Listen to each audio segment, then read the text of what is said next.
Hello friends, welcome to my YouTube channel. I am Tanisha. अगर आप उन लोगों में से हैं जिनका आईबीपीएस, एसबीआई, आरआरबी इन सब का प्री तो यार बढ़िया बढ़िया नंबर से निकल रहे हैं, लेकिन जो मेंस है ना उसमें दिक्कत अड़ती है। मतलब प्री में तो ऐसा हो रहा है ना कि अगर हम एग्जांपल के लिए रीजनिंग की बात करें तो रीजनिंग का पेपर यार आप ना 35 के 35 क्वेश्चन करके ना बैठ जाते हो 17-18 मिनट में, और आप 2-3 मिनट यार इधर उधर देखते हो। चलो ठीक है, अगर ये आपके लिए थोड़ा ज़्यादा हो गया तो कोई बात नहीं। एटलीस्ट यार प्री का पेपर देने के बाद आपको इतना तो कॉन्फिडेंस रहता ही है कि हाँ प्री तो निकल ही जाएगा। पर मेंस है ना वो कुछ कुछ नंबर से रह रहा है। तो यार ये वीडियो आपके लिए है। एक बहुत ही ज़बरदस्त अपॉर्चुनिटी आई है, ईएसआईसी की यूडीसी की वैकेंसी आई है। ओके, आपको पता होगा कि ईएसआईसी में यूडीसी, एमटीएस और स्टेनो की वैकेंसी आई है। तो ये जो वीडियो है ये पर्टिकुलर ईएसआईसी के यूडीसी के बारे में है। इस वीडियो में हम ये चारों पॉइंट्स कवर करेंगे। ओके, आगे बढ़ने से पहले मैं बता दूं, मैं आपको अपना एक ब्रीफ इंट्रो दे देती हूँ। मेरा नाम है तनीषा। जो प्रीवियस ईयर ईएसआईसी का नोटिफिकेशन आया था, यानी 2019 में जो प्रीवियस नोटिफिकेशन आया था उसमें मेरी जॉब ईएसआईसी में लगी थी एज अ यूडीसी। ठीक है, तो अब हम बात कर लेते हैं आगे ईएसआईसी के बारे में। ईएसआईसी है क्या? एम्प्लॉयज़ स्टेट इंश्योरेंस कॉरपोरेशन इसकी फुल फॉर्म है, जो कि ministry of labour and employment के अंदर एक ऑटोनॉमस बॉडी है। इसके अंदर बहुत सारे ऑफिस होते हैं, जैसे रीजनल ऑफिस, सब regional office, branch office, hospital. जो मेरी पोस्टिंग थी वो हॉस्पिटल में थी। ये देखो, थोड़ा सा माहौल बनाने के लिए यार मैंने ये फ़ोटो डाल दिया। ये मेरे बैचमेट्स हैं और ये देखो ये मैं हूँ, ये ठीक है। तो ये अब मैंने वो जॉब छोड़ दी है, तो ये मुझे रिलीविंग पार्टी मिली थी, ये उसकी पिक्चर है।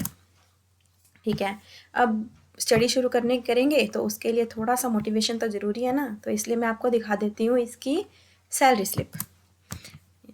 ये लास्ट ईयर की सैलरी स्लिप है, दिसंबर 2020 की। वैसे मैंने जॉब जून में छोड़ी है, इसी जून 2021 को, बट यही मेरे पास पड़ी थी तो चलो मैं यही दिखा देती हूँ। ये देखो, तनीषा यूडीसी की पोस्ट पे लेवल 4 की ये जॉब है। ये देखो 25,500 ये हमारी बेसिक रहेगी। 40,167 ये ग्रॉस इनकम है। ये एनपीएस वगैरह कटा के अपने पास आ जाता है 36,733। ये हमारी नेट इनकम हो जाएगी। अभी क्या है, ये जो सैलरी स्लिप है ये तो लास्ट ईयर की है। जो इस साल है वो एक साल बाद इंक्रीमेंट भी लग जाता है, और अब तो डीए भी इंक्रीज़ हो गया। तो ये देखो, मैंने ईएसआईसी में अपने फ्रेंड से फ़ोन करके ये देखो नई नई सैलरी स्लिप मांग लिया। ये उनका बेसिक है वो भी इंक्रीज़ हो गया है। ये देखो अब उनकी ग्रोस बन गई है इतनी 46,270। ये है एनपीएस वगैरह कटा के इन हैंड आ जाएगा 42,375, जो कि एक बहुत सही सैलरी है। देखो मैं आपको दावे के साथ कह सकती हूँ कि कोई भी बैंक क्लर्क का एग्ज़ाम है, चाहे वो एसबीआई क्लर्क हो, आईबीपीएस क्लर्क हो, आरआरबी क्लर्क हो, ईएसआईसी की यूडीसी की जो सैलरी है वो उनसे तो ज़्यादा ही रहेगी। ठीक है, अब हम बात करते हैं सबसे इम्पोर्टेंट चीज़। हाँ, एक चीज़ और रह गई कि ये जो सैलरी स्लिप है ये एक्स सिटीज़ की है। एक्स सिटी यानी वो सिटी जहाँ पॉपुलेशन सबसे ज़्यादा रहती है, तो इससे ये सबसे मैक्सिमम सैलरी है। बाकी जो सैलरी होएगी वो इससे कम ही होएगी। जैसे हम वाई स्टेट की बात करें तो 2-2,500 रुपये कम हो जाएगा। जेड की बात करें तो और 2-2,500 कम हो जाएगा। तो वो डिपेंड करता है कि आपकी पोस्टिंग कहाँ होती है। ठीक है, अब हम आ जाते हैं सबसे इम्पोर्टेंट पार्ट पे, जो कि है पैटर्न और सिलेबस। अब ये देखो, मोस्टली लोग इसमें कंफ्यूज रहते हैं कि यार जो ईएसआईसी का एग्ज़ाम है इसका जो पैटर्न है वो एसएससी का है या बैंक का है ना। तो ये देखो, और कंफ्यूज होने वाली बात भी है। तो ये देखो मैं आपको बताती हूँ, एक मिनट। ठीक है, ये देखो जो इसका पैटर्न है, सॉरी जो क्वेश्चंस है वो 20, 25 ये सब दिखा रहा है, और जो मार्क्स हैं वो 50-50 दिखा रहा है, यानी हर क्वेश्चन 2 मार्क्स का होगा। तो यार देखने से तो ऐसा लगता है कि जो एग्ज़ाम है ये एसएससी जैसा है, क्योंकि ऐसा पैटर्न तो एसएससी का होता है। पर यार ऐसा कुछ भी नहीं है। इसका जो एग्ज़ाम है वो आईबीपीएस ले रहा है, और आईबीपीएस इसका एग्ज़ाम ले रहा है बिल्कुल बैंकिंग पैटर्न पे। जो पजल्स हैं, जो मैथ्स हैं, जो इंग्लिश है, वो एक तरह से बैंकिंग पैटर्न की ही आती है। हाँ, जीके की अगर मैं बात करूँ तो करंट तो आता ही आता है, जैसे बैंकिंग में भी करंट तो आता ही आता है, लेकिन इसमें स्टैटिक पोर्शन जितना बैंकिंग में आता है उसके कंपैरिजन में थोड़ा ज़्यादा आता है। जैसे अगर बैंक में स्टैटिक के 3-4 क्वेश्चन आते हैं तो इसमें 7-8 आते हैं, समझ गए।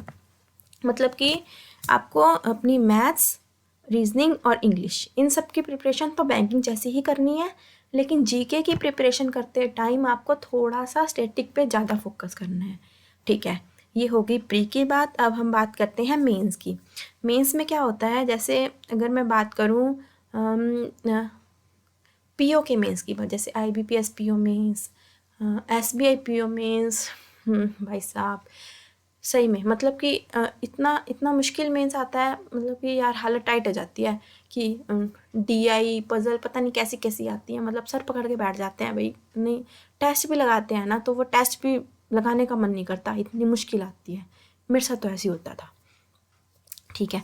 तो उस केस में अगर आपके साथ भी ऐसा ही होता है ना, तो यार आपके लिए लिटरली ना मतलब बस ये वाला एग्ज़ाम आप कर लो क्लियर। क्योंकि क्या है ना, देखो मैं बताती हूँ आपको, जो इसका जो मेंस का जो लेवल है ना, वो एसबीआई पीओ प्री, ध्यान से सुनो, प्री की कह रही हूँ, प्री का कह रही हूँ, एसबीआई पीओ प्री से हल्का सा ऊपर आता है बस।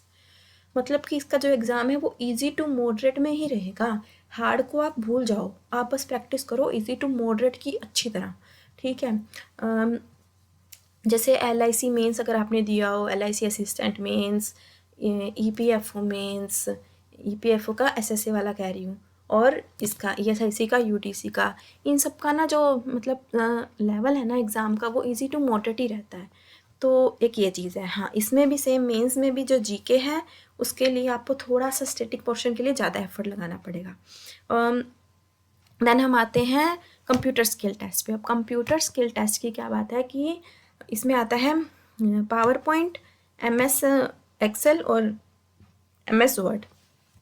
इसके लिए आपको बनानी है, लेकिन देखो आपको अभी से इस चीज़ की टेंशन लेने की 1% भी लोड नहीं है। मैं आपको सही बता रही हूँ। ऐसा क्यों?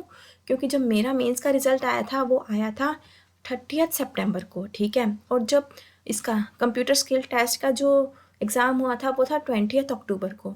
तो आपको प्रिपरेशन करने के लिए पूरे पूरे 17 से 18 दिन आराम से मिलते हैं खुले। वैसे तो 20 दिन मिलते हैं, पर अपने 1-2 दिन मान लो वेस्ट भी हो गए, तो आपको 17 से 18 दिन पूरे मिलते हैं, जिसमें आप अगर डेली 2 से 3 घंटे भी प्रैक्टिस करो ना, तो आपका ये पोर्शन अच्छे से प्रिपेयर हो जाएगा, ठीक है। तो अभी से आपको इस चीज़ के लिए टेंशन लेने की बिल्कुल भी ज़रूरत नहीं है। अभी आपको फोकस करना है प्री पे और मेंस पे।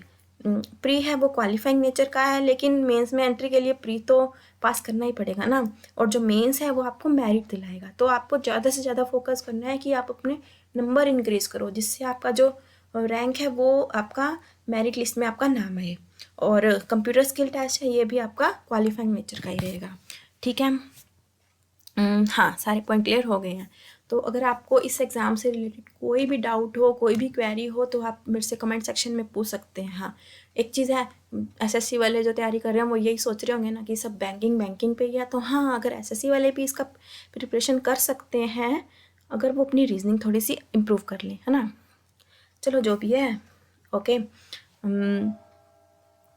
आई थिंक सब कुछ कवर हो गया है। हाँ, अगर आपको कोई भी चीज़ को क्वेरी पूछनी हो, कोई भी डाउट पूछना हो, तो प्लीज़ आप मुझसे कमेंट सेक्शन में पूछ सकते हैं। मैं आपकी क्वेरी का रिप्लाई ज़रूर दूँगी। Thank you so much, all the best, take care, bye bye.